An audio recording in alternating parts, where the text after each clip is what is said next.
ఇర్మియా గ్రంథము 33:11 వచనాన్ని చదువుకుందాం. తర్వాత 137వ కీర్తన మొదటి 6 వచనాలు చదువుకుందాం. 10, 11 కలిసి ఉన్నాయి.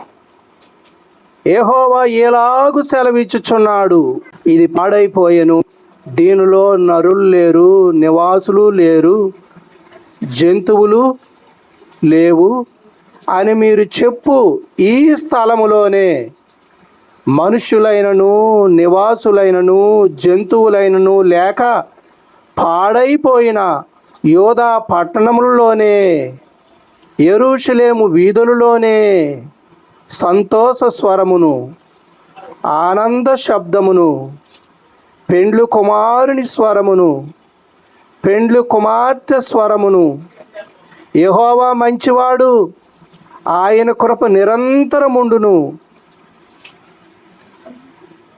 సైన్యములకు అధిపతియగు యెహోవాను స్తుతించుడి అని పలుకువారి స్వరమును మరలా వినబడును. యెహోవా మందిరములోనికి స్తుతి యాగములను తీసుకుని వచ్చువారి స్వరమును మరలా వినబడును.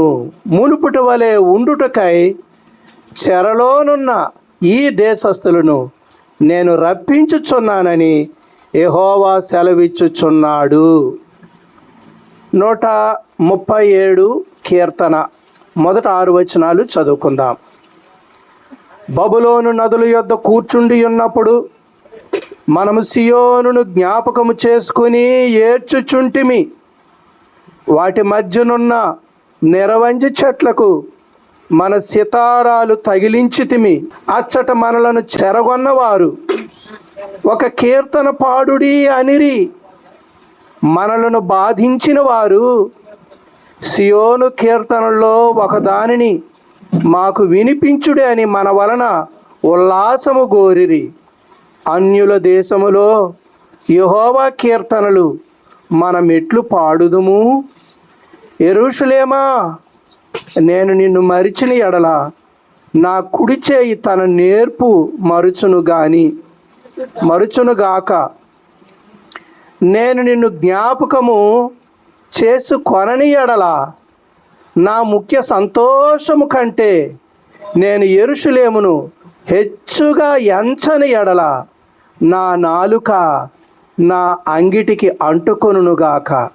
దేవుని వాక్యము చాలా జాగ్రత్తగా వినాలి. యెరూషలేము పాడైపోయింది. యెరూషలేము ప్రజలు, యోధా జనులు దేవుని మాటకు విధేయులు కాక ఆయన మాటను తృణీకరించి జీవించారు. ప్రవక్తల్ని పంపించినా దేవుడు మాట్లాడినా వారు లోబడలేదు. వారు సత్యవాక్యాన్ని విసర్జించి దేవుని పేరిట అబద్ధములు బోధించు వారి మాటలు విన్నారు. ఈ పట్టణానికి ఏమి కాదు, దేవాలయం, యెరూషలేము దేవాలయం ఇక్కడ ఉన్నది, దేవుడు నివసించే చోటిది, ఆయన ప్రజలం మన మీదకి ఏ కీడు రాదు అని అబద్ధ బోధకులు చెప్పారు. అయితే ఇర్మియా అన్నాడు, యెషయా అన్నాడు, ఆనాటి ప్రవక్తలు అన్నారు, మీరు దేవుని పరిశుద్ధతను సన్మానించలేదు, విశ్రాంతి దినాన్ని మీరు దేవుని మందిరంలో కనబడలేదు, మీరు అన్య దేవతల ఆచారాలు పాటించారు, విగ్రహ పూజలు చేశారు, నా ఉగ్రత మీ మీదకి వస్తుంది, నేను మిమ్మలను శత్రువులకి అప్పగిస్తున్నాను, వారు ఈ పట్టణాన్ని నాశనం చేస్తారు, ఈ దేవాలయాన్ని పడగొడతారు, మిమ్మల్ని ఎక్కడి నుండి చెరగొని పోతారు. యెషయా కలిగిన దర్శనం మనం చదువుతాం. 6వ అధ్యాయం యెషయా గ్రంథం. అత్యున్నత సింహాసనమందు ఆసీనుడైన దేవుడు యెషయాకి ప్రత్యక్షమై దర్శనమందు కనబడినప్పుడు ఆ పరలోక చిత్రాన్ని చూచినప్పుడు దేవుని ఆవేదన హృదయంలో మనం చూస్తాం. ప్రజలు గూర్చినటువంటి ఆ తండ్రి హృదయంలో ఎంత వేదన ఉందో మనం చూస్తాం. ఆయన అంటాడు మరి 8వ వచనంలో, అప్పుడు నేను ఎవరిని పంపెదను, నా నిమిత్తము ఎవడు పోవును. దేవుడు ఏమంటున్నాడు? ఎవరిని పంపెదను, నా కొరకు ఎవరు పోతారు? ఎవరి దగ్గరికి పోవాలి? యోధా ప్రజల యొద్దకే, దేవుని పిల్లలైన వారి యొద్దకే. నా పక్షంగా ఎవరు వెళ్తారు? దైవవాక్యంలో చెప్పబడతా ఉంది, అంతట నేను చిత్తగించుము, నేనున్నాను, నన్ను పంపు. ప్రియులారా, అందరూ ఒక బాణీలో ఉంటే ఒక్కడెళ్ళి మీ బాణీ మార్చుకోర్రా అని చెప్తా ఒక్కడ మాట విన్నారా? ఆనాడు యెషయా మాట వినలేదు. అందుకే వారి హృదయము క్రొవ్వినది, వారి కన్నులు మెరకలై ఉన్నవి.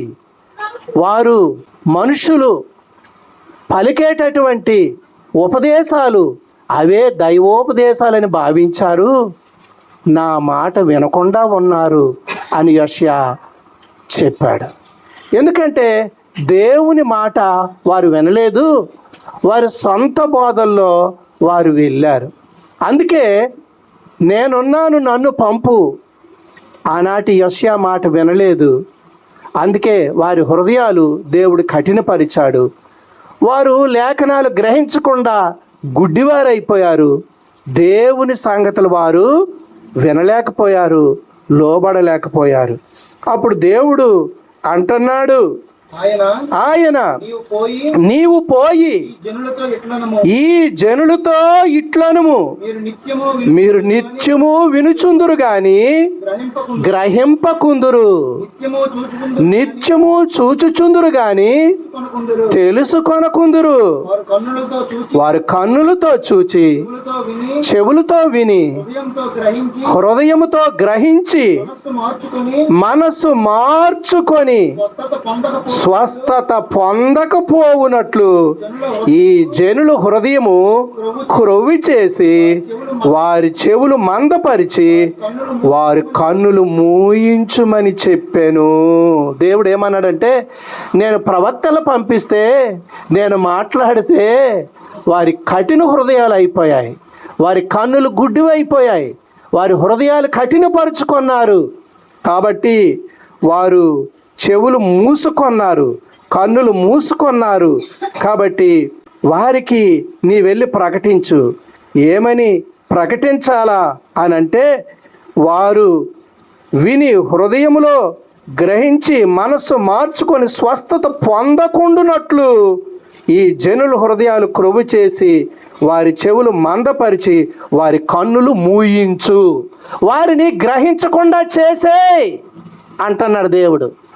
దేవుని మాట నీవు తెలిసి కూడా నీవు లోబడకపోతే నీకు ఒక హృదయాన్ని, నీకు ఒక ఆత్మను పంపిస్తాడు ఆయన. ఏ ఆత్మ అంటే, నువ్వు ఏమి విన్నా తెలుసుకోలేవు, ఏది గ్రహించలేవు, ఏ సత్యము నీకు బోధపడకుండా చేస్తాడు. ఇది ఎంత శిక్ష, ఇది ఎంత శిక్ష! ఈనాడు తెలిసే నీవు నీ మార్గంలో నడుస్తున్నావే, నీవు చేసింది తప్పో ఒప్పో నీకు విచక్షణ లేకుండా తిరుగుతున్నావే, దేవుని శిక్ష ఏమిటో నీకు తెలుసా? గ్రహించకుండా చెవులు మూసే, కన్నులు మూసే, హృదయాన్ని కఠినపరిచే అని చెప్పాడు. ఇప్పుడు ప్రవక్త వెళ్ళి ఈ పని చెయ్యాలా? వెంటనే అడుగుతున్నాడు, ప్రభువా ఎన్నాళ్ళు ఈ పని చెయ్యాలా? చదవండి. ప్రభువా ఎన్నాళ్ళ వరకని నేను అడుగగా ఆయన, జాగ్రత్తగా వినండి, ఎప్పుడు వరకయ్యా వీళ్ళకి చెవుడు కలిగించాలా, కన్నులు మూసేయాలా, హృదయాలు కఠినపరిచేయాలా అని అంటే, ఆయన నివాసులు లేకుండా పట్టణాలు, మనుష్యులు లేకుండా ఇల్లు, ఆ ఇల్లు పాడైపోయినంత వరకు కూడా, దేశము బొత్తిగా బొత్తిగా పంటలు లేకుండా విడువ పెట్టాలి. మనుషులు లేకపోతే పొలాలు దున్నేవారెవరు, పంట పండించేవారెవరు? ఆ యొక్క దేశంలో ఆ యొక్క పొలాలన్నీ బొత్తిగా బీడైపోవాలా.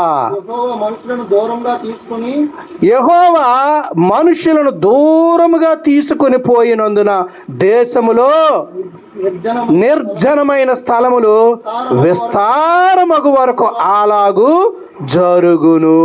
దేవుడు అంటున్నాడు, మనుషులు దేశములో లేకుండా అయిపోయినంత వరకు కూడా ఈ రీతిగా జరగవలసిందే అని చెప్పాడు. ఈ దినము, ఈ రాత్రికాల సమయం దేవుడు మనతో మాట్లాడుతూ ఉన్నాడు. దేవుని స్వరం విను, నీ హృదయాన్ని కఠినపరుచుకోకు. హెబ్రీయులకు రాసిన పత్రిక 4వ అధ్యాయం. పూర్వం మన పితరులు ఏ రీతిగా ఉన్నారో ఈనాడు మనము ఆ రీతిగానే ఉన్నాము. చదవండి, 2వ వచనం చదువు.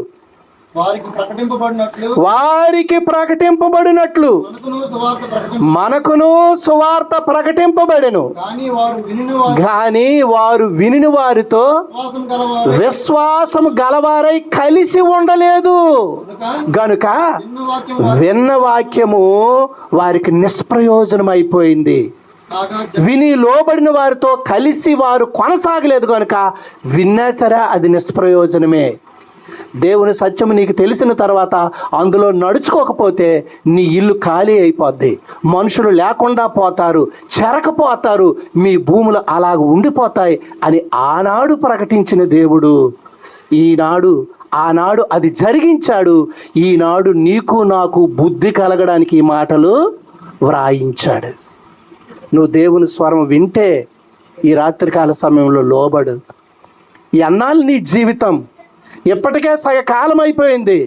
సంపాదించాను, పేరు తెచ్చుకున్నాను, గడించాను. ఒక్కరోజు కన్ను మోస్తావు, 5 పైసలు తీసుకెళ్తావా? నువ్వు దేవుణ్ణి సంపాదించుకోకపోతే, నువ్వు దేవుని మాటకు లోబడకపోతే ఆనాడు యెరూషలేముకి ఏమి జరిగిందో ఈనాడు నీకు అదే జరుగుతుంది. యెరూషలేము నాశనం అయిపోయింది. ప్రజలు చెరలోనికి తీసుకొని పోబడ్డారు. శత్రువులు వారిని ఈడ్చుకొని పోయారు. వాళ్ళ భూములు బీడుబడిపోయాయి. వారి యవ్వనస్తులకి పెళ్ళిళ్ళు లేవు. వారికి అక్కడ రోదనే, ఏడ్పే ఏమీ లేదు. అలాగైపోయింది. ఎంతవరకు ప్రభువా అంటే నివాసులు లేక ఇల్లు ఖాళీ అయిపోయినంత వరకు. మరి లోకంలో జనులు లేకుండా వారందరూ చెరగను పోయి అంతవరకు కూడా వారికి కఠిన హృదయం కలుగుచే. ఎందుకంటే నేను చెప్పినప్పుడు వారు వినలే, నేను ప్రవక్తను పంపించినప్పుడు వారి మాటలు వినలే. కాబట్టి వారి యొక్క హృదయాలు కఠినపరిచి కన్నులు గురిడితనము కలుగు చేసి వారి చెవులు మూయించు అంటే పట్టణము నాశనమైపోయినంత వరకు కూడా అలాగు చెయ్యు అని చెప్పాడు దేవుడు. నా నిమిత్తము ఎవరు పోతారు, నా నిమిత్తము ఎవరున్నారని ఏడ్చిన దేవుడు, వేదన చెందిన దేవుడు. ఆయన నిమిత్తము వెళ్ళేవారిని వారు అంగీకరించలేదు కనుక ఆ శిక్ష వచ్చింది. 2వ దినవృత్తాంతములు 36:15వ వచనము నుండి దైవ వాక్యాన్ని మనము చదువుతాం. వారి పితరుల దేవుడైన యెహోవా తన జనముల యందును తన నివాస స్థలమైన యెరూషలేమునందును కటాక్షము, దయ, కనికరము, జాలి, ప్రేమ కలిగిన వాడై వారి యొద్దకు తన దూతల ద్వారా వర్తమానము పంపుచూ వచ్చెను. ఆయన పెందలకడే లేచి పెందలకడెళ్ళి పంపిస్తే వాళ్ళు దేవుడు ఎలాగ సెలవిస్తున్నాడు, ఈ పట్టణం నాశనం అయిపోద్ది, ఈ మందిరం కూలిపోతుంది, ఈ ప్రజలు చెరగొనిపోతారు అని పెందలకడ వాళ్ళు పనులకు వెళ్ళిపోతారు, వాళ్ళు డ్యూటీలకు వెళ్ళిపోతారు, వాళ్ళు ఎక్కడికో వెళ్ళిపోతారు గృహాలు విడిచిపెట్టేసి. తెల్లవారుగా వెళ్ళి ప్రకటన, ఈడెవడరా, వీడికి పని పాట లేదేట్రా, తెల్లవారేసి వచ్చారికి పీడలాగా తయారయ్యాడరా, వీడికి ఏం పని లేదేట్రా, 4 తన్నండ్రా, తెల్లవారేసరికి మొరుగుతున్నాడ్రా అని అన్నారట. తన ప్రజల యందు తన నివాస స్థలమందు కటాక్షము గలవాడై పెందలకడ పంపుచూ వచ్చినా వారు దేవుని దూతల్ని ఎగతాళి చేశారట. దేవుని సందేశం పట్టుకుని వచ్చిన వారిని ఈ ఎగతాళి చేశారు. బోధకుడు వస్తుందండి, బోధకుడు వస్తుందండి. మాకు బోల్డ్ మంది బోధకులు ఉన్నారు. వాళ్ళందరూ ఏమంటారు, ఇది దేవుని పట్నం రా, ఇది నాశనం అవుతా అంటారా? ఎవడరా చెప్పాడు మీకు? ఆడి మాటలు నమ్మండిరా. దేవుని ఆలయం రా, దేవుని ఆలయం దేవుడు కూలగొట్టేస్తాడరా, ఎవడరా చెప్పాడు మీకు అంటున్నారు. వాళ్ళు ఎక్కువ మంది ఉన్నారు. దేవుడు పంపించిన ప్రవక్తలు కొద్ది మంది ఉన్నారు. కాబట్టి దేవుడు ఏర్పాటు చేసుకున్న వారు, దేవుడు వారితో మాట్లాడుతూ ఆత్మావేశముతో, వాళ్ళ జ్ఞానంతో చెప్పరు. వాళ్ళకి తెలియదు రేపేమి సంభవిస్తుందో. వాళ్ళు మనుషులే, వారికి తెలియదు. అయితే దేవుడు చెప్పమనిదే చెప్పాలా. ఇది ఎలాగవుద్దు ప్రభువా అని అడగడకలేదు. ఎవరిని పంపేది నువ్వు? ఎవరు వెళ్తారు? నాకు, నేనున్నాను ప్రభువా, నేను వెళ్తాను. అయితే చెప్పు, ఆ ప్రజలతో చెప్పు, పెందలకడ పంపుచూ వచ్చినను వారు దేవుని దూతలను ఎగతాళి చేయుచు, ఆయన వాక్యములను తృణీకరించుచు, ఆయన ప్రవక్తలను హింసించుచు రాగా. ఆయన వాక్యాన్ని కూడా తృణీకరించారట. పోని వారిని ఎగతాళి చేయొచ్చు, కానీ ఆయన వాక్యాన్ని తృణీకరించారట. అది దేవుని వాక్యం.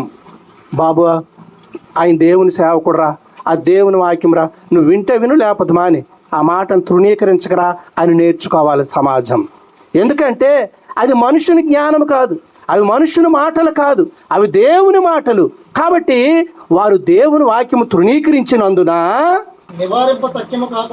నివారించడానికి, రోగం వస్తే రామ్మోహన్ రావు గారు ఉన్నారు బాగు చేయడానికి, లేకపోతే హాస్పిటల్ బోల్డ్ ఉన్నాయి. అయితే దేవుడు ఒక్కసారి కొడితే హాస్పిటల్ అన్ని తిరిగేసినా ఇంటికే రావాలి. మళ్ళా ఎక్కడ వాళ్ళకి సర్టిఫికేట్, ఇది ఎక్కడ బాగవదు బాబు ఎలుపు అంటారు వాళ్ళు. ఎందుకంటే నివారింప సఖ్యము కాకుండా దేవుని కోపము ఆయన ప్రజల మీదకే వచ్చింది. ఎందుకు ఆయన ప్రజలు శిక్షిస్తున్నాడు దేవుడు అంటే, నీవు పాపములో బ్రతుకుతున్నావు, దేవుడు హెచ్చరిక నీ దగ్గరకు వస్తుంది, నీవు మార్పు చెందాలి, నీవు నరకానికి పోకూడదు, నీవు ఆయన మాట విని మార్పు చెంది ఆయన రాజ్యంలోనికి నీ వెళ్ళాలి. ఆ ప్రేమతోనే నిన్ను శిక్షిస్తున్నాడు, కానీ వేరే కోపం దేవునికి లేదు. నిన్ను సృష్టించిన సృష్టికర్త, నీ కొరకు ప్రాణం పెట్టడానికి, నీ పాపమును తాను భరించి నీకు విడుదలవ్వడానికి వచ్చిన రక్షకుడు, నిన్ను ప్రేమించి ప్రాణం పెట్టాడు. నీ కొరకు తన ప్రాణాన్ని ఇష్టంగా పెట్టాడు. నా ప్రాణము నా అంతట నేనే పెట్టుచున్నాను, ఎవడూ దాన్ని తీసుకొనలేడు. నా ప్రాణం పెట్టడానికి, తీసుకోవడానికి నాకు అధికారము కలదని చెప్పి దేవుడు చెప్పాడు. ప్రభువైన యేసుక్రీస్తు తండ్రి పంపించగా, ఆ ప్రవక్తలు పంపిస్తే చంపారు, ఎందరినో పంపిస్తే చంపారు. అయితే చివరికి నా కొడుకును సన్మానిస్తారని ప్రియ ప్రభువుని మానవ మరి ఆకారమందు ఈ లోకానికి పంపిస్తే ఆయన కూడా సిలువలో కొట్టి చంపారు. కాబట్టి ఆనాటి యూదులే నిన్ను చంపిరనుకుంటే, ఆనాటి యూదులే నిన్ను చంపిరనుకుంటే, కాదు కాదయ్యయ్యో నా పాప రుణమునకే, కాదు కాదయ్యయ్యో నా పాప రుణమునకే, సిలువాలో బలి అయినా దేవుని గొర్రె పిల్ల, విలువైనా నీ ప్రేమను వివరించు యేసు, విలువైనా నీ ప్రేమను వివరించు నాయాతి క్రమములకై నలుగా గొట్టబడి నాయాతి క్రమములకై నలుగా గొట్టబడి నా దోషముల నీవు ప్రియముగను మోసితివా నా దోషముల నీవు ప్రియముగను మోసితివా సిలువలో బలి అయినా దేవుని గొర్రె పిల్ల విలువైనా నీ ప్రేమల్ వివరింతు యేసు విలువైనా నీ ప్రేమన్ వివరింతు యేసు. మన పాపాలు ప్రియంగా మోసాడు, నిన్ను నన్ను ప్రేమించాడు. నీ పాపములో నిన్ను వదిలిస్తే నీకెవరు దిక్కు? నీ ఆస్తి నిన్ను రక్షించలేదు, నీ పేరు ప్రఖ్యాతులు నిన్ను రక్షించలేవు, మనుషుల మద్దతు రేపు నిన్ను కాపాడలేదు. కాబట్టి నీ పాపము ఇప్పుడే ఒప్పుకోవాలా. ప్రభువా, నీ రక్తములో నన్ను కడుగు, నన్ను ప్రేమించి నా కొరకు నీ రక్తం ఇచ్చావు, నీ ప్రాణం పెట్టావు, నన్ను క్షమించు ప్రభువా అంటే దేవుడు నిన్ను క్షమిస్తాడు. ఆయన తన బిడ్డగా నిన్ను అంగీకరిస్తాడు. ఇదే మానవుడు చేయవలసింది. ఈ విధమైన పశ్చాత్తాప జీవితం లేకుండా నీ బ్రతుకును నీవు గడిపిస్తే పాపములో పుట్టి పాపానికి క్షమాపణ లేకుండా పాపములోనే నీవు మరణిస్తే నీవు నాశనంకి వెళ్ళిపోతావు. కాబట్టి నిన్ను శిక్షించైనా దేవా అని అప్పుడంటావేమని ప్రేమతో పెట్టిన శిక్షే కానీ నిన్నెక్కడికి శత్రువులకు అప్పగించేయడము, ఆ యొక్క నివాసులు లేకుండా చేయడము, మందిరాన్నే పడద్రోయడము, ఇవన్నీ ఆయన ప్రేమలో భాగమే కానీ ఆయన శిక్షతో కక్షతో చేసినవి కావు. కానీ దేవుని మాట వారు వినలేదు, లోబడలేదు. అందుకే మరి వారిని అశ్షూరీయులకి 10 గోత్రాలు వారిని అప్పగించాడు. ఈ యోధా వారిని ఎక్కడికి అప్పగించాడు? బబులోనికి అప్పగించాడు. బబులోను దేశానికి తీసుకుని వెళ్ళిపోయాడు. వాళ్ళు ఏం చేశారంటే దేవుని మందిరంలో ఉన్న పరిశుద్ధ ఉపకరణాలు అవన్నీ తోడుకుని వెళ్ళిపోయారు. దేవాలయం పడగొట్టేశారు. పనికొచ్చిన వాళ్ళందరినీ కూడా ఆ దేశానికి తీసుకెళ్ళిపోయారు. ముసలోలు, ముడగోలు, రోగగ్రస్తులు అక్కడ వదిలేశారు. వాళ్ళు భూములు దున్నుతారా, ఇల్లు పిడిపెడతారా, సున్నాలు వేస్తారా, ఏమి చేస్తారు? పాడుబడిపోయి ఉంది ఆ పట్టణం. కాబట్టి 70 సంవత్సరాలు చెరకు అప్పగించాడు దేవుడు. ఒక మానవ జీవిత కాలం. నీవు మాట వినకపోతే నీ తరమే కాదు, తరువాత తరానికి కూడా నువ్వు శాపాన్ని మిగులుస్తావు ప్రియులారా. కాబట్టి మనము ఆ పిల్లలు తరువాత తరం వారు కూడా మరి దేవుని గూర్చి వారికి చెప్పేవారేరి. దేవుని మందిరానికి వెళ్ళండి అని ఎవరు చెబుతారు? దేవుని సందేశం ఎవరికి ఇస్తారు? ఇన్ని సంవత్సరాల గ్యాప్ తర్వాత మరలా వారు దేవుని వెతుక్కొని రావాలంటే అది ఎంత నిర్మాణం చేయాలా? ఆ పునాదులు పాడైపోతే నీతిమంతులు వచ్చి ఇప్పుడు గోడలు కడితే నిలబడతాయా? అవి మరలా ప్రసంగాలు చేస్తే కట్టబడతాయా? పునాదులు పాడైపోగా నీతిమంతులు ఏమి చేయగలరు అని దేవుని యొక్క వాక్యం చెప్తుంది. నీతిమంతుడు లేడు, ఒక్కడు లేడు. మనము నీతిమంతులం కాము. ఎప్పుడు మనం ఉచితంగా నీతిమంతులం అవుతాం? మన క్రియల వల్ల మనం నీతిమంతులు కాదు. యేసు ప్రభువా, నేను పాపి, నన్ను క్షమించంటే ఉచితంగా నువ్వు నీతిమంతుడిగా చేయబడతావు. ఇది గొప్ప వరము దేవుడు ఇచ్చాడు. ఇది క్రైస్తవులు వినియోగించుకోలేకపోతున్నారు. ఇది క్రీస్తుని ఎరిగిన వాళ్ళు ఆయన శరణ కోరలేకపోతున్నారు. ఈ పని చేస్తే నీ యందు ఆయన ఆనందిస్తాడు, నీ యందు సంతోషిస్తాడు. ఆయన మాటకు నువ్వు విధేయత చూపితే ఆయన నిన్ను కరుణిస్తాడు, నీ సంతతిని దీవిస్తాడు. కాబట్టి ప్రియులారా, దేవుడు ఇర్మియా ద్వారా పలికిన ఆ 70 సంవత్సరాల శిక్ష వారు అనుభవించారు.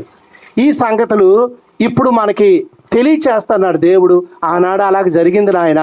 మరి ఈనాడు మా తాత తండ్రులు క్రైస్తవులే. సారా వదిలారా? జోదం వదిలారా? వ్యభిచారం వదిలారా? ఏం వదిలారు? అన్య దేవతల పూజలు వదిలారా? ఏం వదిలారు అని అంటే ఏమీ వదలలే. మరి ఆనాడు ఉన్న దేవుడు ఈనాడు లేడా? యేసుక్రీస్తు నిన్న నేడు రేపు నిరంతరము ఏకరీతిగా ఉన్నాడు. మారని దేవుడు, మారని దేవుడు. అయినా సరే ఈ రాత్రికాల సమయంలో లోబడని వారి వైపు తన చేతులు చాపుతా ఉన్నాడు. 3వ అధ్యాయము 6వ వచనము మలాకీ గ్రంథములో, యెహోవానైన నేను మార్పు లేని వాడను. నేను మారని దేవుడును. కోపిస్తాను కానీ మరలా నేనేం చేస్తాను? జాలి పడతాను. అలా జాలి పడకపోతే నీ తరాలు తరాలు తరాలు నరకంలోనే ఉంటాయి. నీ తరతరాలు నరకంలోనే ఉంటాయి. యెహోవానైన నేను మార్పు లేని వాడును కనుక యాకోబు సంతత అయిన మీరు నాశనం కాలేదు, లయము కాలేదు. మీరు లయము కాలేదు. యెహోవానైన నేను మారని వాడను. నా కొడుకు తప్పు చేశాడు, పోరా అని ఇంటి నుండి గెంటేస్తాను. 4 రోజులు ఆడి ముఖం నేను చూడను. తరువాత ఆడు ఏమయ్యాడని దిగులు నాకు ఉంటుంది. పరమ తండ్రి అదే చేశాడు మానవాళి పట్ల. తరగని ప్రేమ, అందుకే అగాపే ప్రేమ అన్నారు దాన్ని. నీవు కీడు చేసినా ప్రేమించే ప్రేమ, నీవు తోలనాడినా ప్రేమించేటటువంటి ప్రేమ. తన అరచేతుల మీద చెక్కుకొని మంచివారి మీద చెడ్డవారి మీద తన వర్షాన్ని కురిపించి తన సూర్యుని ఉదయింపచేసి మేలు చేస్తున్నటువంటి దేవుడు. ఆయన ఎరిగినా ఎరగకపోయినా సమస్త జనులకి కూడా ఆయన ఉపకారం చేస్తున్నటువంటి వాడు. యేసుక్రీస్తు అందరికీ ప్రభువు, ఆయన అందరికీ ఉపకారి. యెహోవా అందరికీ ఉపకారి. కాబట్టి ప్రభువా, నేను దోషిని, పాపిని, నా చెడు జీవితాన్ని విడిచిపెట్టి నీ తట్టు తిరుగుతున్నానంటే ఆయన క్షమించేటటువంటి దేవుడు. ఇంత గొప్ప దేవుని ప్రేమ ఇన్నాళ్ళు నీవు త్రోసివేస్తున్నావు, ఇన్నాళ్ళు నీవు ఎరగలేదు. ఈ దినమైన దేవుని స్వరము విను. ఈ దినమైన దేవుని దగ్గరకు రా, ఆయన ఆశ్రయము పొందు. నిన్ను వారితో కలిసి వారు విశ్వాసం ఉంచలేదు కనుక విన్న వాక్యం వారికి నిష్ప్రయోజనం అయిపోయింది. వాక్యం విన్నారు కానీ అదేమైపోయిందంటే ముళ్ళ పొదల్లో పడిన విత్తనాల్లాగా మొక్క మొలిసిన చుట్టూన్న ముళ్ళు అంతా పెట్టే, నువ్వేట్రా అందులో ఎదుగుతున్నావు అని ముళ్ళన్నీ అడిచేస్తాను అట. ఈ ముళ్ళు నుండి నువ్వు బయటపడాలా. రాతి నేల మీద విత్తనం పడింది, మొక్క మొలిసింది, సంబరమే, నేను దేవుణ్ణి నమ్ముకో అన్నాను. కానీ సూర్యుడు తీక్షణంగా తన వేడి, మరి ఉదయము సన్నగా ప్రారంభమైన ఆ సూర్యరశ్మి మిట్ట మధ్యాహ్నం అయ్యేసరికి తీక్షణంగా కాసినప్పుడు ఈ మొక్క తట్టుకోలేకపోతుంది. ఎందుకంటే ఆ యొక్క రాతి మీద వేరు లోపలికి వెళ్ళదు. లోపలికి వెళ్తే దానికి సారం వచ్చును. ఆ వేరు లోపలికి వెళ్ళనందున సూర్యుని వేడికి ఎండిపోయి అక్కడ చచ్చిపోతుంది. కాబట్టి అందరు హృదయాల్లో వాక్యం విత్తబడినా కొందరిలో 30 వంతులుగా ఫలిస్తుంది వాక్యం, కొందరిలో 60 వంతులు ఫలిస్తుంది, కొందరిలో 100 వంతులు ఫలిస్తుంది. దేవుని వాక్యానికి సంపూర్ణ విధేయత నీవు కలిగి ఉంటే నీవు దీవించబడతావు. ఈ లోకంలో దీవించబడతావు, నిత్యత్వంలో దీవెనలు పొందుతావు.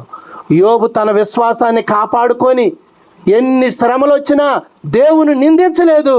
తన భార్య అన్నది, దేవుడు నమ్ముకొని నీకేం సుఖం కలిగిందయ్యా, దేవుని తిట్టి చచ్చిపోంటే ఏమమ్మా, దేవుడు ఎంతవరకు మేలు చేశాడు కదా, ఇప్పుడు కీడు వచ్చిందని దేవుని వదిలిమంటావా? మేలు అనుభవించాం కదా, దేవుని వాళ్ళు ఎంతవరకు శ్రమ కూడా అనుభవించాలి కదా. బుద్ధిహీనరాలు మాట్లాడినట్టుగా మాట్లాడకు అని గద్దించాడు. యోబును దేవుడు పరీక్షించిన మీదట ముందున్న ఆస్తి కంటే 2 అంతల ఆస్తి, రెట్టింపు దీవెనలు యోబుకు దేవుడు ఇచ్చాడు. మరి 140 సంవత్సరాల ఆయుష్ అతనికి ఇచ్చాడు. తన పిల్లల 4వ తరాన్ని చూశాడు. అప్పుడు దేవుని దగ్గరికి వెళ్ళిపోయాడు. ఎంత గొప్ప దీవెన! నువ్వు దేవుని మాట వింటే ఆయన నీకు సమృద్ధి జీవం ఇస్తాడు, ఆయన నీకు దీర్ఘాయుష్యస్తాడు, ఆయన నిన్ను ఆశీర్వదిస్తాడు. కాబట్టి ఆయన మాట వినకే, నీ దినములు జరగక మునిపే, పూర్తవక ముందే, నీ కాలానికి ముందే నీ వేళ చనిపోతావు అని వాక్యం ఉంది. అంటే ఏమిటి? వయసు తక్కువ, పనులు ఎక్కువ. వయసు తక్కువ, పనులు ఎక్కువ. నీ కాలానికి ముందు నువ్వెందుకు పోతావు? కాబట్టి నాశనానికి పరిగెడుతుంది ఈనాడు లోకం, నరకానికి పరిగెడుతున్నారు ఈనాటి లోకం. పోటీ, దేవుల్లో లేదు పోటీ. దేవుని మాట విందాం రండి అని లేదు పోటీ. లోకంలో పరిగెడతారు. వాడు సంపాదించాడు, నేను సంపాదించాను, నా తడాక చూపిస్తాను, నా తడాక నీ తడాక ఎప్పుడు నాయన? తడకలో పెట్టినంత వరకే నీ తడాక, తర్వాత చిల్లిగవ నీ వెంట రాదు. కాబట్టి ప్రియమైనటువంటి దేవుని పిల్లలారా, ఆనాడు యెరూషలేము అలాగు ప్రవక్తల మాటలు విననందున దేవుడు విడిచిపెట్టాడు. వాళ్ళందరూ వెళ్ళిపోయారు. దేవుడు చెప్పాడు, ఇర్మియా ముందుగానే ప్రకటించాడు, మీ పిల్లలకు పెళ్ళిళ్ళు చేయొద్దు, మీరు భూములు కొనొద్దు, మీరు ఇల్లు కట్టొద్దు. ఎందుకంటే ఈ పట్టణము నాశనం అయిపోద్ది అని చెప్పాడు. అబద్ధ ప్రవక్తలు ఏం చెప్పారు? పెళ్లి చేయండి అయ్యా, పెళ్లి చేయండి. పెళ్లి చేసిన తర్వాత ఈడు కంచిలాగా ఉన్నాడని ఈడిని తీసుకుని వెళ్ళిపోతే ఈడెక్కడో ఆవిడెక్కడో. ఇకేమైంది? పెళ్ళి అయ్యి సుఖమేమొచ్చింది? ఇల్లు కట్టారు, ప్రవక్త మాటలు వినకుండా పెద్ద బిల్డింగ్ కట్టారు. మరి శత్రువు వచ్చి వీళ్ళని తోలుకొని వెళ్ళిపోండి వాళ్ళ దేశం. ఇప్పుడు ఎవరు ఉంటారా ఇంట్లో? కాబట్టి భూములు కొనొద్దు, వీళ్ళ దగ్గర ఉన్న డబ్బంతా అవతలోడికి ఇచ్చాడు. ఆ భూమి అమ్మినోడు కొన్నోడు కలిపి వెళ్ళిపోన్నారు చెరస్కి. ఇద్దరు కూడా వెళ్ళిపోయారు. నా డబ్బులు నాకేంతే, నా భూమి అమ్మించాను, నేను ఎందుకు ఇస్తాను అంటాడు ఆడు. అక్కడ జగడాలు. కాబట్టి ప్రియమైనటువంటి దేవుని పిల్లలు, ప్రవక్త మాట వినలేదు. అదే ప్రవక్త చెప్తున్నాడు ఇప్పుడు 11వ వచనం, ఇర్మియా గ్రంథం 33. యెహోవా ఎలాగ సెలవిచ్చుచున్నాడు, ఇది పాడైపోయింది, దీనిలో నరులు లేరు, నివాసులు లేరు, జంతువులు లేవు అను మీరు చెప్పు. ఈ స్థలములోనే మనుషులైనను నివాసులైనను జంతువులైనను లేక పాడైపోయిన యోధా పట్టణములో యెరూషలేము వీధుల్లోనే సంతోష స్వరం వినబడుతుంది, ఆనంద శబ్దం వినబడుతుంది, పెండ్లు కుమారుని స్వరం వినబడుతుంది, పెండ్లు కుమార్తె స్వరం వినబడుతుంది. యెహోవా మంచివాడు, మమ్మల్ని కరుణించాడు, మేము తప్పు చేశాం కానీ మమ్మల్ని మరలా ఇక్కడికి తీసుకొచ్చాడు, మరలా మందిరం కట్టించాడు. ప్రియమైనటువంటి దేవుని పిల్లలు, ఎవరు ఆయన పిల్లలై ఉన్నారో వారు యోధా దేశానికి వెళ్ళి మీ దేవుని మందిరం కట్టండి అని ఎజ్రా గ్రంథం 1వ అధ్యాయంలో 1వ వచనంలో రాజైనటువంటి మరి కోరెషు ఆజ్ఞాపించి వాళ్ళని పంపించినప్పుడు వాళ్ళకి ఆనందం ఉప్పొంగింది. మా దేవుడు కరుణించాడు, మా దేవుడు మమ్మల్ని విమోచించాడు, ఆ మందిరానికి ఏం కావాలో మీరు అన్నీ తీసుకోవచ్చు అని చెప్పాడు. మ్రాణులు కావాలా? వెళ్ళండి, అక్కడికి ఆయన దగ్గరికి వెళ్ళండి, మీకు ఎన్ని మానులు కావాలో ఇస్తాడు. ఇంకేం కావాలా? వెళ్ళండి. ఈ పనికి ఎవరు ఆటంకం చేయడానికి వీల్లేదు. కాబట్టి మునుపటి మందిరానికి మహిమకి మించిన మహిమ ఆ కడవరి మందిరంలోకి వచ్చింది. కాబట్టి ఇది కడవరి సమయం. మునుపు జరిగినవేవో జరిగిపోయాయి. ఇప్పుడైనా ఉజ్జీవంతో దేవుని దగ్గరకు వస్తే 2 అంతలు దీవెన పొందుతారు. ఈ దినాల్లో వచ్చిన వాళ్ళు, దేవుని దగ్గరకు వచ్చిన వాళ్ళు 2 అంతలు దీవించబడతారు. ఈనాడు దేవుని వద్దన్నటువంటి వారు, వాళ్ళ దోష శిక్ష ఎంత గొప్పదో వర్ణించలేం. దేవుని ఉగ్రత పాత్రలో ఏమీ కలపకుండా తాగాలట. అంటే దేవుని అచ్చమైన ఉగ్రత ఎలాగుంటుందో లోకము చూడబోతుంది. ప్రకటన గ్రంథంలో దేవుడు రాయించాడు. కాబట్టి ప్రియమైనటువంటి దేవుని పిల్లలారా, ఇవి కడవరి దినాలు, జాగ్రత్తగా ఉండాలా. నువ్వు నీకు ఇవ్వబడిన ఈ దినాల్లోనే నీ సృష్టికర్తని ఎరగాల, నీ రక్షకుని ఎరగాల, నీ దేవుని దగ్గరికి రావాలా, నీవు మారు మనసు పొందాలా, నీవు పశ్చాత్తాపడాలా, పాడైపోయిన నీ దేవాలయం తిరిగి కట్టుకోవాలా, దేవుని మరలా ప్రతిష్ఠించుకోవాలా. సజీవ యాగంగా బలులు కాదు ఇప్పుడు అర్పించేది, నిన్నే అర్పించుకో. దేవుడు విరిగి నలిగిన హృదయాన్ని అలక్ష్యము చేయుడు. ఆయన బలులు కోరువాడు కాడు. బలులు కోరితే ఇవ్వచ్చు, కానీ విరిగి నలిగిన హృదయాన్ని దేవుడు అలక్ష్యము చేయడు. కాబట్టి విరిగిన హృదయముతో దేవుని వేడితే దేవుడు నిన్ను క్షమిస్తాడు, నిన్ను దీవిస్తాడు, నీ మీద ఉన్నటువంటి శాపాన్ని తొలగిస్తాడు. కాబట్టి అక్కడ పెండ్లు కుమారుని పెండ్లు కుమార్తె శబ్దం వినబడుతుంది. ఆటలాడు పిల్లలతో ఆ పట్టణం నిండి ఉంటుంది. నిండు ముసలి వాళ్ళు ఉంటారు, దీర్ఘాయుష్షు కలిగి ఉంటారు. నా జనుల మరి దీవించబడతారు. యెహోవా మంచివాడు అంటారు. దేవా, మేము అపరాధం చేసిన దానికి తగిన శిక్ష నీవు మాకు ఇవ్వలేదయ్యా. యోబు గ్రంథము 33వ అధ్యాయం 27వ వచనం. అప్పుడు వాడు మనుషులు ఎదుట సంతోషించుచు ఇట్లని పలుకును, యథార్థమైన దాన్ని వ్యత్యాసపరిచి నేను పాపము చేశాను, అయినను దానికి తగిన ప్రతీకారము నాకు చెయ్యబడలేదు. చూసారా, నేను యథార్థమైన దాన్ని త్రోసివేసి పాపము చేసినా దానికి ప్రతీకారం దేవుడు నాకు చేయలేదు. ఎంత కృతజ్ఞత, ఎంత కృతజ్ఞత. దేవుడు నీ యందు కరుణ చూపాలని ఆయన వేచి ఉన్నాడు. ఆయన మరి నీ కొరకు ఎదురు చూస్తా ఉన్నాడు. నిన్ను క్షమించడానికి సిద్ధంగా ఉన్నాడు దేవుడు. ఆయన లోబడినోళ్ళని జనుల వైపు తన చేతులు చాపుతా ఉన్నాడు. ఆయన నీ కొరకు వేచి ఉన్నాడు. కాబట్టి ప్రియులారా, దేవుని స్వరము ఈ రాత్రికాల సమయంలో నీతో మాట్లాడుతుంటే ఒక తీర్మానంలోనికి రా. ప్రభువా, నేను, నా పిల్లలు, నా భవిష్యత్తు, నా కుటుంబము ప్రభువా తరతరాలు నీ శాపానికి పాత్రులమే. క్షమించు ప్రభువా, ఆ ప్రజలు విననట్టుగా నేను వినలేదు. ఇదిగో ప్రభువా, ఇప్పుడే నీ దగ్గరకు వస్తున్నాను అంటే దేవుడు నిన్ను అంగీకరిస్తాడు. ప్రియులారా, దేవుని స్వరము వినండి. ఆనాడు ప్రవక్తలు చెప్పిన మాటలు వినకపోతే వాళ్ళకి ఏ గతి కలిగిందో రేపు ప్రభు వచ్చే ముందు ఆయన బోధకుల ద్వారా, తన వాక్యం ద్వారా, బోధకులు పక్కన పెట్టండి, ఆయన వాక్యం బైబిల్లోని వచనాలే చదివిస్తున్నాం. కల్పనా కథలు చెప్పడం లేదు, కల్పించి చెప్పడం లేదు. కాబట్టి ఇవి దేవుని మాటలు.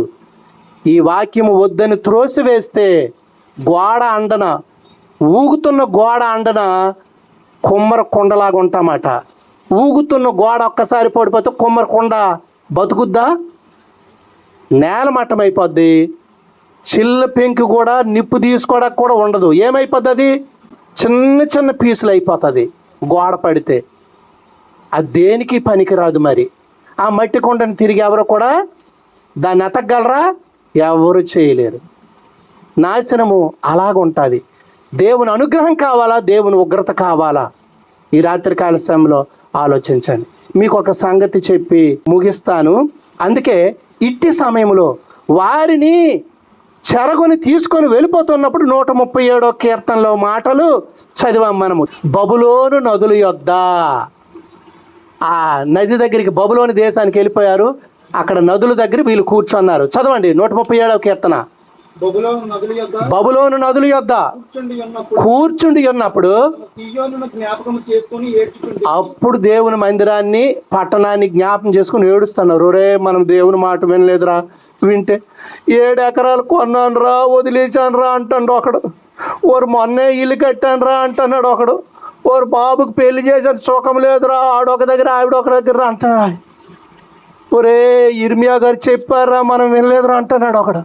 ఇవన్నీ జ్ఞాపకం చేసుకొని ఏడుస్తున్నారు.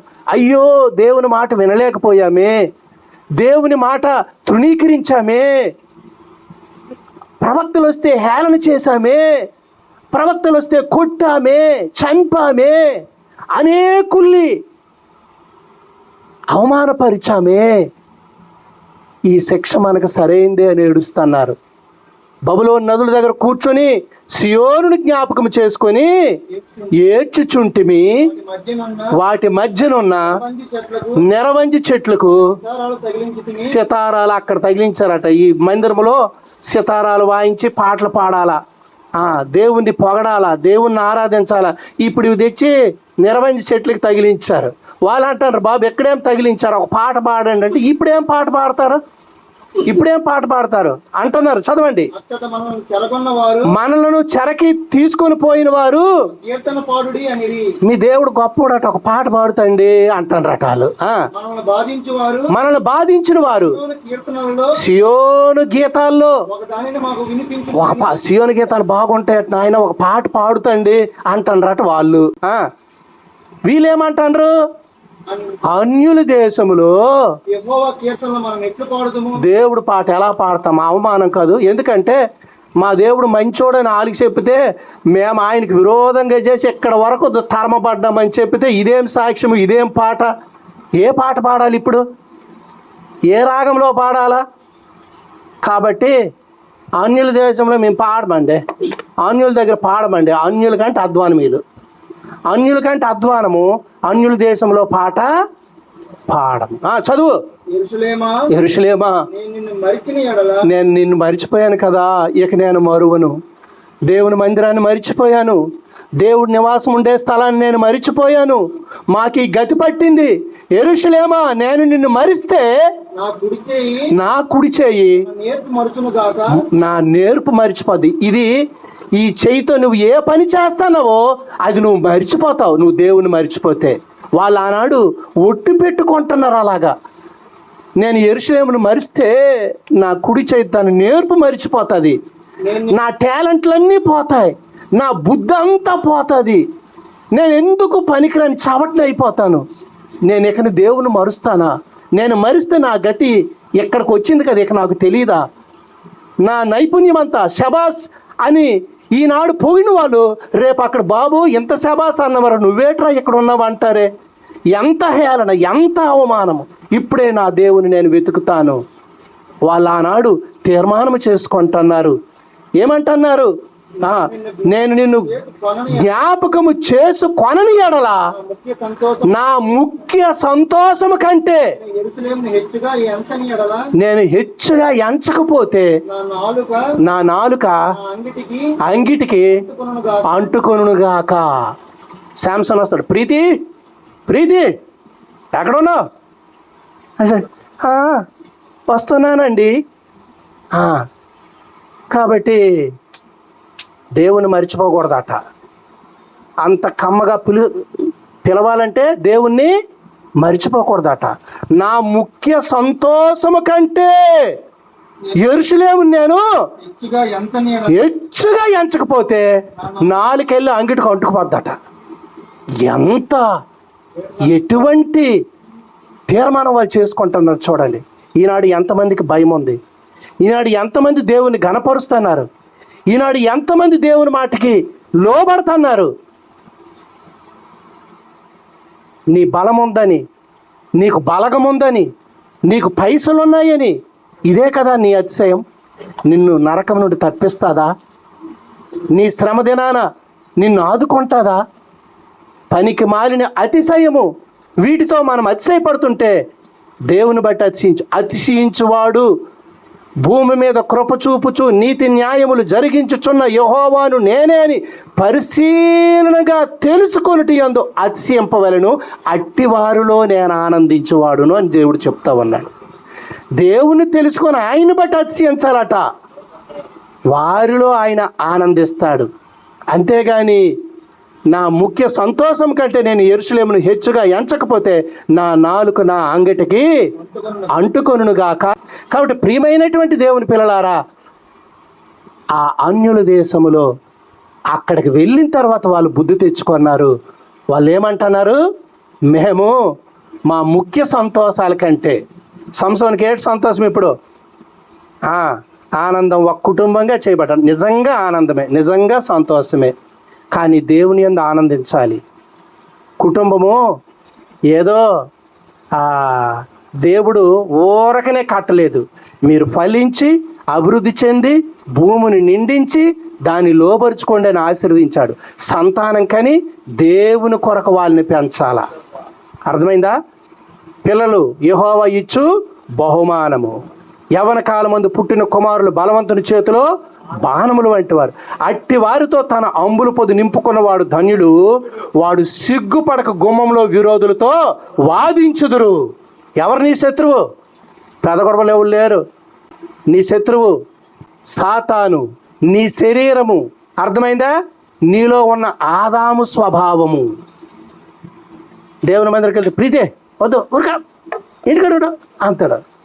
ఆ స్వభావాన్ని జయించాలా, అర్థమైందా? కలిసి దేవుని మందిరానికి రావాలా. అప్పుడే దేవుని ఆశీర్వాదాన్ని పొందుతారు, అప్పుడే దీవించబడతారు. ప్రియమైనటువంటి దేవుని పిల్లారా, ఈ రీతిగా నా ముఖ్య సంతోషం కంటే యెరూషలేమును హెచ్చుగా ఎంచుతాను. ఈ రాత్రికాల సమయంలో తీర్మానం చేసుకోండి. దేవునికి మీ జీవితాలు అప్పగించుకో. ప్రభువా, నీ మాట వింటానయ్యా. ప్రభువా, నీ సంఘంలో నేను కూడా నిన్ను సేవిస్తానయ్యా.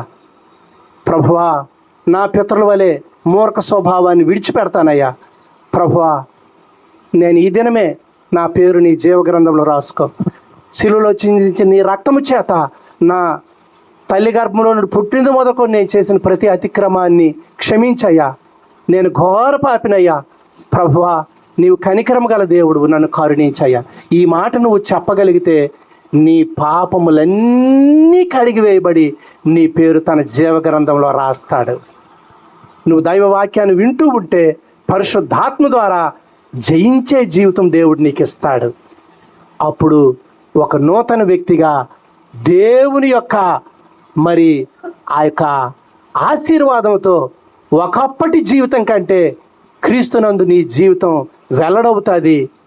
నీ మీద ఆయన ప్రకాశిస్తాడు, జనులు చూస్తారు, నిన్ను బట్టి అనేకులు దేవుని దగ్గరికి వస్తారు. ఆ రీతిగా దేవుడు నిన్ను దీవిస్తాడు. ప్రియమైనటువంటి దేవుని పిల్లలారా, దైవవాక్యంలో అపోస్తుల కార్యములు 5వ అధ్యాయము 20వ వచనం, ఈ జీవమును గూర్చిన మాటలన్నీయు ప్రజలతో చెప్పుడని దేవుడు అన్నాడు. చూడండి, అపోస్తుల్ని ఏం చేశారంటే 4వ అధ్యాయంలో పుట్టినది మొదలుకొని కుంటివాడైనటువంటి వాడు 3-4 అధ్యాయాల్లో పుట్టినది మొదలుకొని కుంటివాడిని బాగు చేశారు దేవుని సేవకులు ప్రభు పేరిట. అమ్మ నాయన, యేసు ప్రభు పేరిట పెద్ద అద్భుతం జరిగిపోయింది, అందరూ చూశారు. ఇంకా యేసు ప్రభు నమ్ముకున్న అధికమైపోతారంటే మీరు యేసు ప్రభుని బట్టి బోధించకూడదని అని వాళ్ళకి ఆజ్ఞాపించారు. ఆజ్ఞాపించినప్పుడు వీళ్ళు వినలేదు. పేతురు, యోహాన్లు వీళ్ళిద్దరిని ఏం చేశారంటే చెరసాలలో పెట్టారు, బంధించినప్పుడు సైనికులు పెట్టారు, తాళం వేశారు జైలుకి. కానిస్టేబుల్ యువతలు నిలబడ్డారు, ఇలాగా భటులు. వేసిన తలుపులు వేసినట్లు ఉన్నాయి, తాళాలు అలాగే ఉన్నాయి, భటులు అలాగే నిలబడి ఉన్నారు. లోపల ఉన్నవారిని దేవుడు బయటికి పంపించన్నాడు. ఈ జీవాన్ని గూర్చినటువంటి సంగతులు మీరు వెళ్ళి ప్రకటించండి అని చెప్పారు. వేసిన తలుపులు వేసినట్లుగా ఉన్నాయి, తాళాలు అలాగే ఉన్నాయి, సైనికులు అలాగే ఉన్నారు. వీళ్ళేమొచ్చి దేవుని మందిరం నుండి దేవుని వాక్యం చెప్తున్నారు. రే, నిన్ను బంధించాం కదా, వాళ్ళు తీసుకుని రండి అని చెప్పేసి సైనికులు అక్కడికి పంపించారు. వేసిన తాళం వేసినట్టుగా ఉంది, చెరసాల అలాగే ఉంది. పేతురు, యోహాన్లు అక్కడ లేరు. మిగతా యువతలున్న ఆ జవాన్లు కూడా అలాగే ఉన్నారు. ఒరే ఏరంతే, మేము తాళం తెలియదు, ఇదిగోండి తాళం మా దగ్గర ఉంది. వాళ్ళు ఎలాగెళ్ళిపోయారు ఆశ్చర్యం. ఈ జీవాన్ని గూర్చి మీరు బోధించండి అని దేవుడు వారిని విడిపించి పంపించాడు. మన జీవం ఆయన చేతిలో ఉంది. 1,00,000 మంది నిన్ను చంపాలని నిన్ను చంపలేరు. దేవుని సెలవైతే ఒక్కడి చేతిలో కూడా నీకు మరణానికి అప్పగించేస్తాడు ఆయన. ఆయన సెలవు వచ్చినంత వరకు కూడా ఎవడు నీ మీద నీ తల వెంట్రుకలో ఒక్కటైన ఊడిపోదు. యాకోబుని ఖడ్గంతో చంపారు, దేవుడు అప్పగించాడు. పేతురుని చెరసాల్లో వేశారు. సంఘమంతా ప్రార్థన చేస్తే దేవుడు తన దూతను పంపించి 2 ఖైదీల మధ్య ఉన్నటువంటి పేతుర్ని, లేగు, నీ చొక్కా పై వస్త్రం మీద వేసుకో, నీ చెప్పులు తొడుక్కో, రా అంటే సైలెన్స్గా తలుపులు ఇలాగ వీడిపోతున్నాయి. సైనికులు అక్కడే నిలబడ్డారు, వాళ్ళకి తెలియలేదు. మెయిన్ గేట్ దగ్గరికి వచ్చారు, తాళం ఊడిపోయింది, తలుపులు తెరుచుకున్నాయి. బయటికి వెళ్ళిపోయాడు, తప్పించుకున్నాడు. నీ సమయం వచ్చినంత వరకు ఈ జీవాన్ని గురించి నీవు ప్రకటించవలసిందే. మన జీవము దేవుని దగ్గర దాచబడి ఉన్నది కాబట్టి వాళ్ళు భయపడలేదు. ప్రాణాలు ఇవ్వడానికైనా భయపడలేదు, చెరసాలకు వెళ్ళడానికైనా భయపడలేదు. ఈ జీవాన్ని గూర్చి, ఈ రక్షణ సువార్త దేవుని గూర్చి, ప్రభువైన యేసుక్రీస్తు వారిని గూర్చి ఎదురాడే మనుషుల మధ్యలో కూడా విడిపించి దేవుడు వాడుకొన్నాడు. అప్పుడు ఏమైందో తెలుసా ప్రియమైన వారలారా, వారు వెళ్ళి ప్రకటించారు. 40వ వచనము, అందులోనే 5వ అధ్యాయం. వారు అతని మాటకు సమ్మతించి వారు అంటున్నారు, అక్కడ ఇదిగో అక్కడ గమాలియేలు అనేటటువంటి ఒక ధర్మశాస్త్ర పండితుడు, ఆయన అన్నాడు, ఏమంటాడంటే, ఒరే బాబు, వాళ్ళని ఎందుకురా జైల్లో పెట్టారు మీరు? ఇంతకుముందు ఒకడు వచ్చాడు, బోధ అనేటటువంటి వాడు కొంతమంది సైన్యాన్ని అట్టబెట్టుకొని వచ్చి ఏదో వాడు చేయవలసిన పని చేశాడు, వాడు చచ్చిపోయాడు, వాడిని అనుసరించిన వాళ్ళందరూ చెదిరిపోయారు. ఆ తర్వాత యోధ అనేవాడు వచ్చాడు. వాడు కూడా ఏం చేశాడు, కొంతమందిని తిప్పాడు, వాడు చంపబడ్డాడు, వాడిని అనుసరించిన వాళ్ళు కూడా చెదిరిపోయారు. ఒకవేళ వీళ్ళు చేస్తున్నది దేవుని సెలవు చేస్తే వీళ్ళని మీరు ఆటంకపరచలేరు. వీరు దేవుని సెలవుతో కాకుండా వాళ్ళు సొంతంగా చేశారనుకో, కొన్నాళ్ళే చేస్తారు, తర్వాత మరుగైపోద్ది. అది మనుషుల ఉద్దేశాలు కడెళ్ళి జరగవు. ఒకవేళ దేవుడే వీళ్ళు వాడుకుంటే మీరు వీళ్ళకి విరోధం కాదురా, దేవునితో మీరు పోరాడవారు అవుతారు, జాగ్రత్త అని చెప్పాడు. అయితే ఇప్పుడు మేమేం చేయాలంటే, వీళ్ళని ఏం అనకండి, వదిలియండి అని చెప్పాడు. చెబితే అప్పుడు 40వ వచనం చదవండి. అతని మాటకు సమ్మతించి వారు గమాలియేలు మాటకి సమ్మతించి మతాధికారులు అపోస్తులు పిలిపించారు. అపోస్తులు పిలిపించి ఏం చేశారట? కొట్టేశారు. చూసారా, సువార్త చెప్పినందుకు వాళ్ళు ఏం తిన్నారు? దెబ్బలు తిన్నారు. ఈనాడు బోధకుడికి తగిలారు దరువులు అంటారు, ఎక్కడ చెప్పుకుంటారు, అక్కడ చెప్పుకుంటారు. వాళ్ళు దెబ్బలు తిన్నారు. ఎందుకంటే వాళ్ళ కొరకు కాదు, దేవుని సందేశం అందించడానికి, నశించిపోతున్న లోకము రక్షణ పొందడానికి దెబ్బలు తిన్నారు.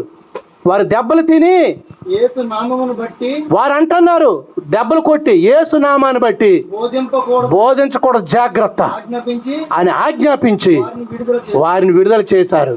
ఆ నామము కొరకు ఏ నామం కొరకు? యేసయ్య పేరు కొరకు అవమానం పొందినందున మేము యోగ్యులమా, ఆయన పేరిటి దెబ్బలు తినడానికి మాకు భాగ్యం వచ్చిందా అని వాళ్ళు ఆనందించారట. రే, సువార్త చెప్తుంటే మమ్మల్ని కొట్టారా, ఆయన పనిలో శ్రమ పడ్డానికి, దెబ్బలు తినడానికి దేవుడు మాకు ధన్యత ఇచ్చాడని ఆనందిస్తానరట. కాబట్టి లోకము వేరుగా అనుకుంటుంది, దేవుని పిల్లలు దేవుని సంకల్పంలో మాకు వచ్చాయి కాబట్టి మాకు ఆనందము. ఆయన నామము కొరకు అవమానము పొందినందుకు, పాత్రులని ఎంచబడినందుకు వారు సంతోషించుచు మహాసభ ఎత్తు నుండి వెళ్ళిపోయారు. వాళ్ళు అన్నారు, మీ మాట వినుటి కంటే దేవుని మాట వినుటి కంటే మీ మాట వినుట దేవుని దృష్టికి న్యాయమా? మీరే చెప్పండి, మేము కన్న వాటిని విన్న వాటిని చెప్పకుండా ఉండలేము. మేము చెప్తాం, కొడతారా కొట్టండి, చంపుతారా చంపండి. కాబట్టి క్రైస్తవ్యము క్రీస్తు శిలువ మరణముతో ఆరంభమయ్యి అపోస్తుల రక్తము చేత కట్టబడి నిర్మాణము చేయబడినటువంటిది. కాబట్టి శ్రమల క్రైస్తవ్యాన్ని ఎప్పుడు ఆపలేవు. నెహ్రూ గారు ఒక మాట అన్నారట, ఈ క్రైస్తవుల్ని అణిచివేద్దామని అంటే, ఒరే పడుకున్న సింహాన్ని లేపకర్రా అన్నాడట. క్రైస్తవులు మామూలుగా ఉన్నంత వరకు వాళ్ళు అక్కడే ఉంటారా, వాళ్ళు ఏమైనా రేపామా విస్తరించిపోద్దరా సంఘం అని చెప్పాడట. ఒక బంతి తీసుకొచ్చి కొట్టండి అంటే అది కొడుతున్న కొలది పైకి ఎగురుతుందట. హింసలు పెట్టింది కొలది క్రైస్తవ్యం పెరిగిపోద్ది. అపోస్తుల కార్యాలు 8వ అధ్యాయం 1వ వచనంలో అదే చూస్తాం మనము. ఆ కాలమందు యెరూషలేములోని సంఘానికి గొప్ప హింస కలిగినందున అపోస్తులు తప్ప అందరూ చెదిరిపోయిరి. యోదయ సమరయ దేశాలు అంటే ఈ ఊర్లో శ్రమలు వచ్చేసరికి ఆ ఊరు వెళ్ళిపోయినట్టుగా ఉండలేదు. ఎక్కడి నుండి సువార్త అగ్ని తీసుకెళ్ళి అక్కడ అంటించారు, అక్కడ అగ్ని తీసుకెళ్ళి ఇంకొక దగ్గర అంటించారు. కాబట్టి ఎక్కడే ఉన్న సువార్త ఇప్పుడు ఏమైందంటే అంతటా చెదిరిపోయి. యెరూషలేము సంఘం మీద హింస కలిగినందున యోదయలోనే కాదు, ఆ యెరూషలేములోనే కాదు, ఆ యొక్క సమరయ గలిలయ ఆ ప్రాంతాలందంతటా కూడా వ్యాపించింది. వంట పని దగ్గర నియమించబడిన వాళ్ళు ఆత్మాభిషేకముతో అభిషేకించబడి గొప్ప సేవ చేశారు. వంట పని, అరే సంఘంలో వచ్చిన వాళ్ళకి మీరు వంట పని చేసి కొంచెం వడ్డించే పనిలో బాధ్యత తీసుకోరని 7గురికి అప్పగించారు. వీళ్ళు పారిపోయి గొప్ప యోధులై దేవుని చేత వాడబడ్డారు. చూసారా, దేవుని అభిషేకము ఎవరి మీదకి వస్తే వాళ్ళు వాడబడతారు. రేపు నీ మీదకి రావచ్చు, నువ్వు దేవునికి విధేయుడు అయితే నీ ద్వారా దేవుడు మాట్లాడతాడు, గొప్ప కార్యాలు చేసేస్తాడు. దేవునికి నువ్వు విధేయుడైతే చాలు, దేవుడు నిన్ను వాడుకుంటాడు. కాబట్టి ప్రియమైనటువంటి దేవుని పిల్లలారా, దేవుని మాటలు మనము విధేయత చూపి ఆయనకు మనము లోబడదాం. కాబట్టి ఆనాడు ఏ శ్రమలు వారిని ఆపలేదు. దేవుడు కరుణ కలిగిన వాడు, ఆయన మంచివాడు, యెహోవా దయాళుడు. యెరూషలేము మరలా కట్టబడింది, దేవాలయం పునాది వేయబడింది. అప్పుడు పురాతన వారు పడగొట్టబడినప్పుడు వెళ్ళిపోయినటువంటి వారు, కొత్తగా పుట్టిన వాళ్ళు అందరూ కూడా ఈ మందిరం దగ్గరికి వస్తే ఆ మందిరం పునాది వేసినప్పుడు వాళ్ళు పెద్ద కేకలు వేశారు. కేకలు వేస్తే ఆ స్వరము చాలా దూరం వినబడ్డదట. ఏట్రా యోధాపట్నంలో యెరూషలేములో ఏమిటి ఆ కేకలని అంటే, కొందరు మొదట మందిరాన్ని మేము కోల్పోయి ఎన్నాళ్ళయింది, మళ్ళా మందిరానికి పునాది వేయబడిందని ఏడ్చిన శబ్దమాట. కొందరు కొత్త కుర్రోళ్ళకి తెలియదు కదా ఈ పడిపోయిన సంగతి, ఓ మా గుడి కట్టారని చెప్పేసి ఇలా ఆనంద స్వరమాట. ఈ రెండు మిళితమైపోయి ఏది సంతోష శబ్దమో ఏది దుఃఖ శబ్దమో కానీ చాలా దూరం వరకు వెళ్ళిపోయిందట. కాబట్టి దేవుని మహిమ తిరిగి వచ్చింది. ప్రియమైనటువంటి దేవుని పిల్లలారా, మన జీవితాలు కూడా ఆ రీతిగా అయితే ఈ యొక్క మరి నూతన యెరూషలేము కొరకు ఈనాడు సంఘము ఎదురు చూస్తుంది. నూతన యెరూషలేము పరలోకము నుండి మరి దిగి వస్తున్న పెండ్లి కుమార్తెలాగా ఆ పట్టణం అలంకరించబడి వస్తుంది. ఎత్తబడిన సంఘము మరలా భూమి మీద 1000 ఏండ్ల పరిపాలన చేస్తుంది. కాబట్టి దేవుని రాకడ కొరకు మనం సిద్ధపడి, ఈ లోకము మరి పాపములో ఇంకా నీవు ఉంటే విడువబడతావు. పరిశుద్ధపరచబడిన వారి దేవుడు మధ్యాకాశానికి వస్తే ప్రభువు సంఘం తీసుకొని వెళ్ళిపోబడుతుంది, అప్పుడు విడువబడతారు. కాబట్టి మనము జాగ్రత్త కలిగి ప్రభు రాకడ కొరకు ఎదురు చూస్తూ భయముతో భక్తితో మన జీవితాలు కాపాడుకోవాలి. కాబట్టి ఈ రాత్రికాల సమయంలో మరి ఈ నూతన దంపతుల్ని దేవుడు దీవించి ఆశీర్వదించాలి. వీరు మరి వివాహంలో ఒకటి చేయబడ్డారు. ప్రేమతో, అనురాగముతో, ఆప్యాయతతో ఒకరినొకరు మరి దేవుని మరి చిత్త ప్రకారంగా దేవుని మందిరానికి వచ్చి వారి విధులు తెలుసుకొని ఆ రీతిగా ఉండి మునుపటి జీవితాలు కాక దేవుడు దీవించిన వారిగా, దేవుడు ఆశీర్వదించిన వారిగా ఉండాలి. ఎందుకంటే వీరు దైవికంగా ఉండి గత కాల పాపాలన్నీ ఒప్పుకొని ప్రభువా నన్ను క్షమించంటే మంచి సంతానము, ఆశీర్వాదకరమైన సంతానం ఇస్తాడు. పాపము క్షమాపణ లేకపోతే మరి మూర్ఖతరానికి మనము తండ్రులము అవుతాము. మీరు విశ్వాసంలో ఉంటే పిల్లలు కూడా విశ్వాసంలో పెంచుతారు. కాబట్టి ఒకరు విశ్వాసాన్ని బట్టి ఒకరు పురుకొల్పబడాలా. కాబట్టి ఒకరు బలహీనపరచబడితే ఇంకొకరు పురుకొల్పాలా, ఇంకొకరు బలహీనపరచబడితే ఇంకొకరు పురుకొల్పాలా. అలాగూ దేవుల్లో ఒకరినొకరు పురుకొల్పుకుంటే దైవాశీర్వాదాలు తప్పకుండా పొందుతారు. దేవుడి మాటలు దీవించును గాక. ఆమేన్. యెషయా చూచె సైన్యముల యెహోవాను ఉజ్జియ మరణించినప్పుడు, యెషయా చూచె సైన్యముల యెహోవాను ఉజ్జియ మరణించినప్పుడు, యెహోవా పరిశుద్ధుడని మోమారు దూతల గొప్ప ధ్వని వినెనప్పుడు, యెహోవా పరిశుద్ధుడని మోమారు దూతల గొప్ప ధ్వని వినెనప్పుడు, ప్రభు యేసు క్రీస్తుని దర్శనమే నేడు ప్రజలందరి అత్యవసరము. ప్రభు యేసు క్రీస్తుని దర్శనమే నేడు ప్రజలందరి అత్యవసరము. దర్శనము లేక ప్రజలు నసింతురు, దీని నకరతో గమనించెదము. దర్శనము లేక ప్రజలు నసింతురు, దీని నకరతో గమనించెదము. ప్రభు యేసు క్రీస్తుని దర్శనమే నేడు ప్రజలందరికీ అత్యవసరము. ప్రభు యేసు క్రీస్తుని దర్శనమే నేడు ప్రజలందరికీ అత్యవసరము.